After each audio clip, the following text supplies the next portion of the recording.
Good evening, everyone. Tonight we have another through hiker from years past. Can you introduce yourself and tell us your trail name and how you received your trail name? So my trail name in 2004 was Stanimal, or still is Stanimal. I through hiked the AT in 04, and I did about 1,300 on the PCT in 2010, and then another 700 miles out here in 2012, Damascus to Duncannon in 2012. So I've been Stanimal for a long time, but yeah. So now we have Stanimals Hostel in Glasgow, and we also have the hostel location here in Waynesboro, and we do a lot of shuttling between both locations in south of Glasgow and north of Waynesboro. Okay. So how did Stanimal come about? Stanimal was kind of something I got that name in college. I played college hockey, so I when I showed up my freshman year, the junior, the other goalie, his name was Dan. They called him Danimal. So I was immediately the Stanimal, almost immediately. So I kind of just brought it with me. I've been Stanimal forever. So nice. Yeah. Nice. So now this is a different year than any other year. It's been a crazy year. Yeah. How has been the business been? I think probably if you ask this question, it's going to change. Well, I think you ask anybody that's surrounded any business that's supporting hikers, it's rough. My business was off 90% for at least 2 months. My two busiest months are May and June. Last month I think we were still off 55 to 60%. So, financially that's bad. We're happy to have the guests we have, and we're, like every guest that checks out, I'm just always let people know, hey, we're so thankful that you stop here and use us, support us. I know there's a lot of choices in Waynesboro and in Glasgow. I've got the best help that I've probably ever had with Glenn and Cora and Spice and Charlie. That's the sad thing, is that not under normal circumstances we'd have a lot more through hikers, section hikers that would be able to enjoy, working with our caretakers. So that's, but on the flip side, hey, maybe it's a little bit of a break for some of us. It hasn't been as taxing. We're still doing long days, but it's not, it's not grueling like it's, right, like it has been in the past. So,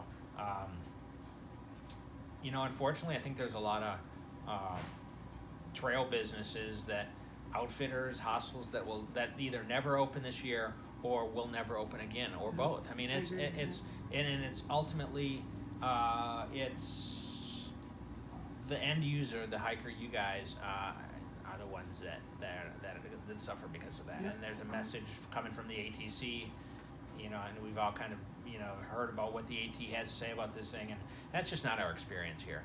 Hikers are. The trail's open, they're enjoying the trail, and we're happy to support. And we're happy you're here to support us. We I appreciate you. We never closed, and we had the health department showed up at both of our locations at the beginning of the coronavirus. They recertified us both locations for the next 5 years, so that was great. Nice. They love us in the health department here in Waynesboro, and he's always welcome here, and we appreciate the things he recommends, and he appreciates the service that we provide here. So it's nice to be able to be open and support. You guys are still out there.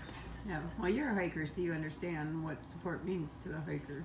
Well, it's interesting because it's the national park is essentially closed, right? So we never recommend people break the rules, but that being said, we do drop guests off at Rockfish Gap, and they're allowed to go north or south or whatever way they want to go.